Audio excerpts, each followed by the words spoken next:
Constipation के हमनी के अथी में कब्जियत कहल जाला। भोजपुरी में कब्जियत कहल जाला कि भाई कब्ज हो गईल बाटे। कब्ज जौन बाटे तौन पाचन तंत्र के ऐसन स्थिति बाटे जिसमें जौना में कोनो व्यक्ति के मल त्याग में बहुत कठिनाई होला। मल जौन बाटे तौन बहुत कड़ा हो जाला, जौना के चलते ओकरा बहुत सारा परेशानी होखे लागेला। इहे सब चीज बाटे जेकरा के कब्जियत कहल जाला, मल त्याग में कठिनाई होखे लागे तो। कॉन्स्टिपेशन के सबसे बड़का कारण जौन बाटे फाइबर के कमी। भोजन में हमनी के फाइबर के कमी हो जाला। खराब जीवन शैली बा, कम पानी पियल बाटे, शारीरिक श्रम कम कईल बाटे। कुछ ऐसन दवाई बाटे जैसे दर्द के दवाई बाटे, चाहे कुछ एस्प्रिन वगैरह दवाई बाटे, वो दवाई के सेवन कईला से भी कब्जियत होखेला। चाहे बिना चबाए भोजन कईला से बहुत लोग बाटे कि जल्दीबाजी में जल्दी जल्दी खाना खाए लागेला लोग, तो ओकरो चलते दिक्कत होला। चाहे धूम्रपान कईल, स्मोकिंग भइल, सिगरेट उगरेट पियल, इ सब के चलते भी कब्जियत ज्यादा होला। कब्जियत के लक्षण में सबसे पहले तो मल त्याग करने में कठिनाई हुई।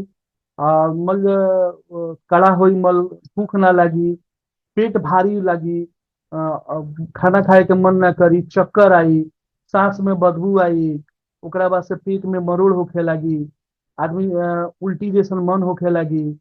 ओकरा बाद से सबसे बड़का कहीं कोनो काम में मन ना लागी। ओकरा चलते और भी बहुत तरह के बीमारी होखे शुरू हो जाई। ये सब जौन बाटे तो कब्जियत के लक्षण में आवेला। एकरा के देख के हमनी के जानल जाला कि एकरा कब्जियत के बीमारी बाटे ये आदमी के, तो ओकरा के इलाज शुरू कईल जाला। कब्जियत के जांच करे खातिर सबसे पहले हमनी के आदमी के ओकरा के लाइफ स्टाइल पूछल जाला कि ये आदमी करेला का।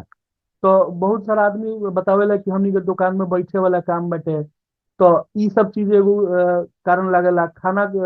काम कहाँ करेला आदमी, तो बाहर काम करेला तो घर के खाना खाई ना, बाहर के खाना खाई, बाजार के खाना खाई, तो एकरा कब्जियत होई। एकरा तय बाटे कि एकरा कब्जियत होई।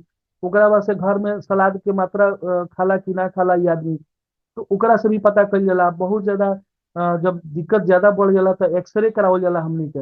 एक्सरे करा के देखल जाला, पेट के एक्सरे करा के कि कब्जियत जौन बाटे, मल जौन बाटे उ कौना आंत में कहाँ जाके फंसल बाटे, सुखत आटे आंत जौना के चलते जौन रुकावट आवत बाटे। तो ये रुकावट के पता करे खातिर हमनी के एक्सरे करावल जाला एकरा के। इहे सब करा के आदमी जाने के कोशिश करेला ओकरा से कि एकरा कब्जियत हो गईल बाटे। ओकरा वास्ते सबसे पहले जाने के इहो कोशिश कइल जाला कि दिन भर में को बेर पैखाना जाला आदमी, जाला तो साफ होला कि पैखाना कि ना होला। तो बॉल हैबिट्स जोन बाटे जौन कहल जाला कि नियमतः सप्ताह में कम से कम 12 बार एक आदमी के पैखाना जाए के चाहिए। सप्ताह में 7 दिन में 12 बार कम से कम जाए के चाहिए आदमी के पैखाना। तो एहू से पता कल जाला कि को बार ये आदमी जाता के पैखाना करे। तो अगर कम मात्रा कम बार जाता तो ओकरा के जानल जाला कि कब्जियत एकरा बीमारी हो गई बा। सबसे पहले तो हमनी के ओकरा के डाइट चार्ट दिहल जाला। हमनी के यहाँ डाइट चार्ट दिहल जाला कि खाना में बदलाव करो अपना, फाइबर युक्त भोजन करो, जैसे सलाद के मात्रा ज्यादा ले, टमाटर, खीरा, ई सब मूली, ई सब के जो सलाद के जब मात्रा ज्यादा जेमे फाइबर ज्यादा होके।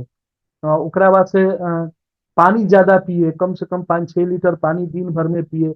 सबसे जरूरी कब्जियत में होला कि पानी कम पियला से ही ज्यादा ज्यादातर आजकल के बीमारी जोन बाटे कब्जियत के बीमारी बा पानी कम पियला से ही होला। तो ओकरा खातिर हमनी के सलाह देनी जाए कि कम से कम 5 से 6 लीटर दिन भर में पानी पिए के, शारीरिक श्रम करे के सलाह देनी जा। ओकरा बाद से मल के पतला करे वाला कुछ दवाई आवेला, चाहे आंत के गतिशील करे वाला कुछ दवाई आवेला, ओकरा के कहल जाला सेवन करे के, जौन के परगेटिव, लैक्जेटिव, ए तरह के हर क्रोनिक कॉन्स्टिपेशन होके जब ज्यादा दिन के होके ओकरा खातिर अलगे दवाई कुली लैक्जेटिव बा, परगेटिव बाटे, ई सब दिहल जाला। लेकिन ई शॉर्ट टर्म दिहल जाला, कुछ दिन खातिर दिहल जाला। सबसे जरूरी बाटे ओकरा के कि ओकरा के खान पान में बदलाव करी, पानी ज्यादा पियो, ई सब के बदलाव करके ही ओ ओकरा के इलाज ठीक कईल जा सकत है। कब्जियत जोन बाटे अगर बहुत दिन तक ले अगर रह गईल, अगर इलाज ओकरा के सही समय पर ना कईल गई, तो ओकरा बवासीर हो सकता है। सबसे पहले तो ओकरा बवासीर होई, जौन की पाइल्स कहल जाला। ओकरा के सबसे पहले बवासीर हो जाई।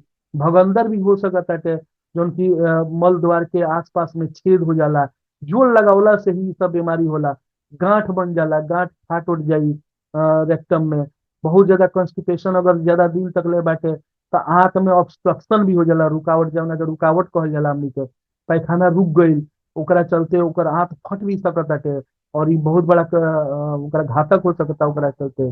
फीसर रोग भी होला, एनल फीसर जौन होला, पैखाना के आसपास में फाट जाला। आंत में जलन भी हो सकत हटे, सूजन हो सकत हटे आंत में, जौन के बहुत ज्यादा दिन तक ले इलाज के लिए, कॉन्स्टिपेशन ज्यादा दिन तक ले रह गई तो अपेंडिक्स भी हो सकत हटे, ओकरा सूजन आ जा।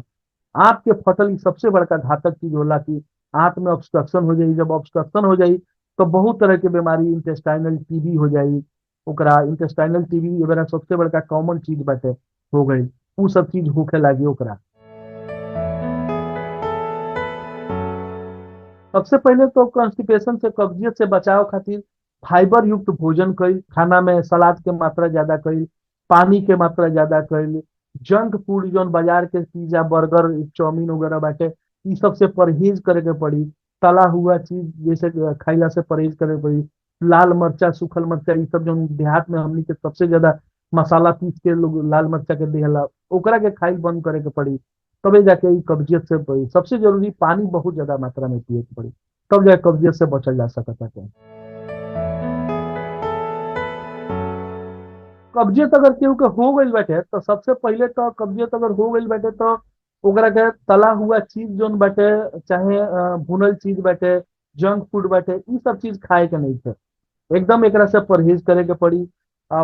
खाना के मात्रा नियमित अंतराल पर थोड़ा थोड़ा करके खाए के पड़ी। जैसे मान ली कि बहुत आदमी हमनी के देहात में बैठे कि सवेरे ही खाना खा लेता है, के लिए एकरा बाद रात खाना खाना खाता, ये ना करे के पड़ी। ई फूड हैबिट चेंज करे के पड़ी अपना के। सवेरे कुछ खाना खा लेनी, फिर 11 बजे के टाइम में, ब्रंच के टाइम में कुछ हल्का फुल्का फल उल मिल गई तो वो खा लेनी। दोपहर में कुछ खा लेनी, शाम के टाइम में भूजा ज्यादा खाई। हमनी के देहात में सबसे ज्यादा लोग भूजा खाला शाम के टाइम में। उ कॉन्स्टिपेशन हटावे खातिर सबसे जरूरी चीज बाटे उ। भूजा मिल गई खा लेनी, शाम के टाइम में ही खा लेनी। चाय के सेवन कम से कम करे के पड़ी हमनी के। चाय के सेवन देहात में खाली पेटे लोग पिए लागेला चाय, तो वो चाय से भी बचे के पड़ी। खाली पेटे कुछ ना खाए के पड़ी। मीठा चीज तनी कम खाए के पड़ी। ओकरा बाद से ई सब चीज जोन बाटे, सलाद के मात्रा ज्यादा लेवे के पड़ी। ई सब चीज से बचे के पड़ी, एकरे से बचल जा सकता है।